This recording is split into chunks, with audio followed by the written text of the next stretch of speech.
Hi, my name is Margaret Marino. I graduated in May 2024. I majored in Spanish with a double minor in Latino Studies and Latin American Studies. So I participated in the Ecuador experience this August 2024.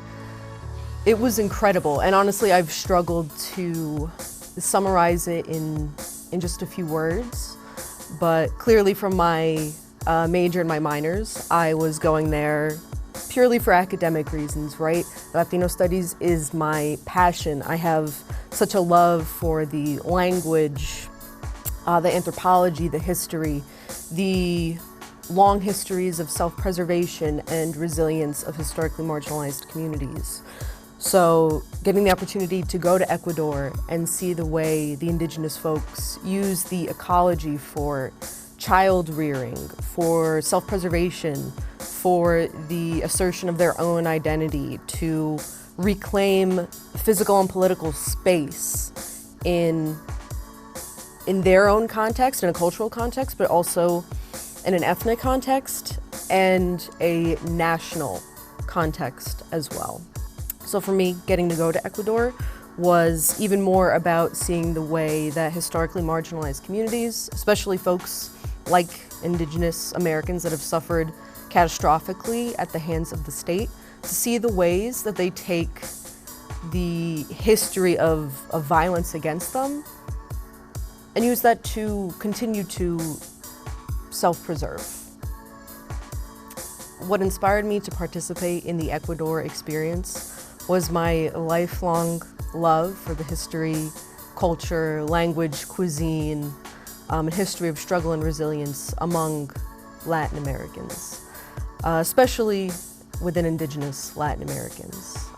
Getting this opportunity was, without a doubt, the best experience of my life.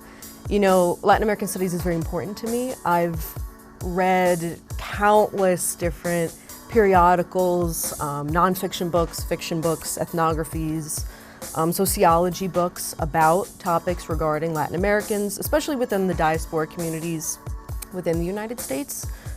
I've read so much, but as much as I love doing that, and I love reading and taking notes, and I love being a student and a lifelong learner, getting hands-on opportunities like what the Global Office gave me in Ecuador to be hands-on with the soil, to get to interact with the people in their own language, in their own social and political context, it is something I have dreamed about for so long, not just within my academic career here at Rutgers, but throughout my entire life. And there's no way I ever would have been able to have access to those opportunities without the Global Office, and for that I am abundantly grateful. It changed my life forever. And even though it's been almost 2 months to the day, 2 months tomorrow, since we left to go to Ecuador, I still feel such a strong sense of connection to the people and to the land as if I had just came back yesterday. I have so many takeaways. I hate to sound cliche, okay? I know it's easy to say that, but I truly mean it. I have so many takeaways from the Ecuador experience that Global gave me the opportunity to participate in. So many things, but one of the main, I would say, overall takeaways I had was to be intentional. Be intentional with my thoughts, be intentional with the spaces that I occupy, be intentional with my energy, my time, my love, my friendship, everything. Being in Ecuador, whether we were on Finca Palugo or whether we were in the indigenous community of San Clemente, it was so obvious that there's a huge sense of community, hard work, and kinship among everyone there. Everyone is very aware of their place, of their role, whether that is their roles as a daughter, as a community leader, as someone who is milking the cows every day. There is a large amount of intention and time and precision and care that goes into the labor that the people I met in Ecuador are executing. Physical labor, the labor of love and friendship, it was all there. So for me, to be more intentional in every single moment of my life is something that I will always take with me. And it was incredible to see.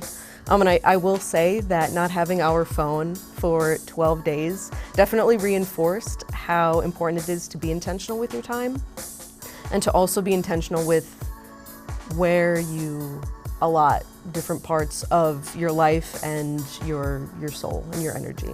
Challenging part of the Ecuador experience, there were certainly challenging parts. I will say I didn't think about them as much because I was having such a great time. Now I'm very grateful that we did not have our phones throughout the entire experience, because this way we could practice intentionality with our words, with our time, with everything. And we could really immerse ourselves into the program, into each other, and have great conversations that we definitely would not have had if we had access to our phones. But I will say it was a little tough not to know what was going on at home, just to check up on family, make sure they're doing okay, certainly older relatives who are struggling with health conditions. It was a little bit tough to not have immediate access to knowing that they're okay. But I found myself speaking to the universe, the mountains, the spirits, whatever you would like to call them, asking whatever is out there to give me strength. Because I knew going into the program I would struggle with that, I would have a lot of anxiety about that, and that was certainly confirmed when we got there and I spent my first night not knowing, the whereabouts of some family and friends at home. But when I asked the universe to give me the strength to get through that for the next week and a half, I swear to you, I woke up that day feeling so much stronger. And maybe it was the forces of the universe, maybe it was myself, my own strength, maybe it was a combination of both. But once I put that out into the universe, it rewarded me kind of immediately. So while that was extremely tough for me, I learned that I can be wherever, whenever I want, and I have the strength to do hard things. Oh yes. My most memorable experience during the Ecuador experience was when we were walking down from Mount Cuilche, and we had all just spent a night staying up in the mountains. We're situated in the beautiful Andes mountain range. And on all sides of us, we can see these blue mountains, snow-capped mountains in the far distance. We can hear, even though we're so high up, 10 to 11,000 feet we were above sea level. In the distance, I could still hear in the morning the rustling of a barely awoken city. So that's the context of where we are. We're walking down. And one of our leaders of the trip was a really incredible person named Tupac. He was our main indigenous leader there. And because I have such love for Latino studies, Latin American studies, I knew that I would have to bother him a lot. And he wasn't bothered, luckily, with all my questions, but I knew he's here and I need to use him as a resource. I'm just dying to know what he has to say. So we're walking down from the mountain to San Clemente, where his family is from. A lot of my classmates were maybe 20 or so feet behind me. I walk a little quickly, so I managed to make it to the front of the line, and that's where he was. And I had the opportunity to speak to him and ask so many questions that I had really been curious about, and to hear his answers surrounded by his own cultural and physical context, it was life-changing. Now, in this interview/conversation we had, obviously I didn't have my phone, otherwise I definitely would have recorded it, but I did transcribe to the best of my memory, the conversation interview that we had into my journal, which is something I'll always treasure. But some of the questions I was able to ask him were things like, do your indigenous and Ecuadorian identity, do they have a symbiotic relationship to each other? Is one more important than the other? Do you feel them both equally? Is it maybe like a 60-40 situation? Like how do you feel? And I found myself even putting my own assumptions maybe onto what I thought he would say. My assumption was that he and others like him would distance themselves from their national identity, especially because that national identity is enforced. And they have suffered catastrophically a lot of violence at the hands of the state. So my initial thought was to remove oneself entirely from the nation and situate themselves only within their ethnic identity.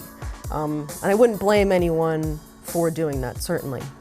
But I was surprised to learn that he feels his indigenous identity and his Ecuadorian identity as one and the same. And I believe those were the exact words that he said. For me, they are the same. Which was incredible to learn how, despite such a long history of violence and subjugation and marginalization and segregation, he still holds strongly that national title. For him, they are one and the same. And that really challenged my own opinion and my own assumptions of what I, as someone that is not an Indigenous American, the assumptions that I have about those communities.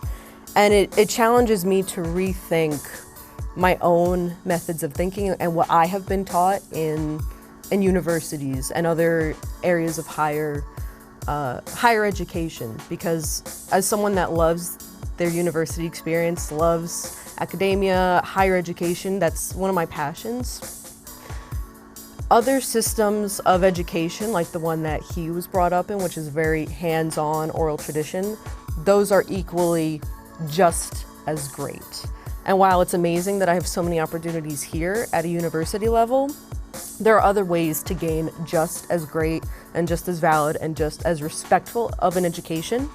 And that when you're given the opportunity to speak to people coming within that cultural and social context, to listen to them, and instead of holding those assumptions, using their words to challenge your own thoughts about how a particular marginalized group should be living or how they should think or what you think about where they're coming from. One of the most important things I learned about being in Ecuador was that I can be anywhere at any time that I want. Now, I didn't think that, besides the high elevation, because it got tough, I didn't anticipate any huge physical challenges. I love hiking so much. I don't leave the house unless it's like a 10, 11, 12 mile hike. I love it. But I was challenged in so many other ways. And while the physical challenge wasn't necessarily there for me, there was a huge mental and emotional and spiritual challenge to acclimate myself to a completely different lifestyle and totally new people, and to live with some of them were strangers, my classmates. So being there and facing these challenges reinforced that I, as a leader, can do anything and can be anywhere that I want to be. To throw in a little cliche in there, there's a Beatles song that I always resonated with. There's a line that John Lennon says, and all you need is love, and he says, there's nowhere you can be that isn't where you're meant to be. And that's something I felt, even though the Beatles would seem like very far removed from my experience in Ecuador, that phrase I felt was reinforced in me in Ecuador, because I accomplished what was probably one of the hardest spiritual, emotional challenges of my life. I accomplished it, I got through it, and I thrived too. So my leadership was enhanced by learning that I can be wherever I want to be, and I can accomplish hard things. So when we returned home from Ecuador, we were each tasked to come up with an outline of a nonprofit or an organization using what we learned in Ecuador to create a community-based project, whether that be a sustainability project, something that focuses on education, immigrant rights, whatever spoke to us. And my project was a new up-and-coming office at Rutgers University, Newark. It was called the Roots Project. And the mission of the Roots Project was to challenge what it means to participate in an academic environment. It challenged Western ideals of what an academic environment or academic space looks like, and brought new ideas of what learning and teaching could be. So in my mock-up for the Roots office, we offered a year-long course that students can take that is taught exclusively by Indigenous American folks, that also offers opportunities for Indigenous American descendant students that attend Rutgers University Newark to participate in that class, entirely funded with some scholarship funds from the office. So yes, there is a more traditional learning environment that the Roots Initiative office offers. And that is courses taught in a classroom about Indigenous contributions, different Indigenous histories, whether that be in North America, in Mexico, in the Caribbean, in South America, and so on. But then, moving after the traditional classroom environment, there would be a community garden and harvesting project portion that again would be taught by Indigenous leaders who are able to speak on the lunar cycle, the interconnectedness of humans, plants, and animals, how important it is to preserve your resources, to know where your food is coming from. And those systems that I just spoke about are often not grouped in with higher education or academia. It's thought of a completely different school of thought that is, I would argue, lesser than the traditional academic space. But again, the Roots Initiative was to reinforce what it means to participate in a variety of different learning spaces. So just as a typical classroom that you might find here in the university is a great learning environment, the outdoors in a garden can be a great learning environment as well. Being up in the mountains, that is just as an academic space as it is in university. And education for me is something I think is extremely empowering. And I also think it's very important to challenge what it means to participate in a very, for lack of a better word, colonial-based institution. Again, as much as I love the university environment, a lot of these ideals and ideas that we have are coming from a very westernized space. And we are conditioned to believe that this is the pinnacle of knowledge, being in a university environment, right? And that being in the kitchen, learning how to cook for yourself, and being in the garden and harvesting your own vegetables, that's learning, but that's less. Academia, having degrees, that's up here.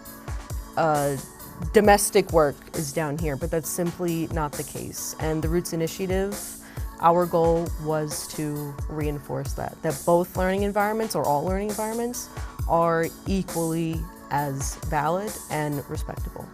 The Ecuador experience, and I'm sure all of the other amazing programs that Global offers, challenge students in so many ways. Now, while like I said before, I wasn't expecting to have the biggest physical challenge because I'm pretty conditioned for hiking, there were so many other challenges that I had that I did not anticipate at all. The spiritual challenge, the mental challenge, the emotional challenge. The trip was extremely emotionally rewarding, but also emotionally taxing in a lot of ways. And being able to know that, yes, I chose to be here, I'm here, and I deserve to be here. Not only do I deserve to be here, even if I struggle, which I will, I'm also going to thrive. And that's what leadership is about. Not about being the perfect leader that is an unbreakable wall, but someone that can adapt to the challenges and even in their own insecurity, in their own fears, stay resilient to support themselves as well as support others around them. So looking to participate in a program like the Ecuador Experience or one of the other many amazing programs that they have here, I would say a few things. Get on it quickly. Freshmen, if you just arrived here and you're not sure whether this program is for you, or maybe you're thinking that it's inaccessible due to funds, I was certainly one of those people thinking that. I would encourage you to ask questions, come here, see the ways that this type of unique learning that you're not going to find anywhere else is accessible for you. I imagine that is a huge barrier for so many people, especially Rutgers Newark, that is a Hispanic serving institution and an institution that serves largely a lot of the community of Newark, which has a lot of historically marginalized and vulnerable peoples here. So for people that think that studying abroad, whether it's for a semester or for a few weeks, if you think that's inaccessible for you due to funds or your former education or your physical or emotional strength, I would encourage you to come here, ask questions, but also understand that these opportunities exist here because they are for people like you. And I want to reinforce that because I did not think that this would be for me.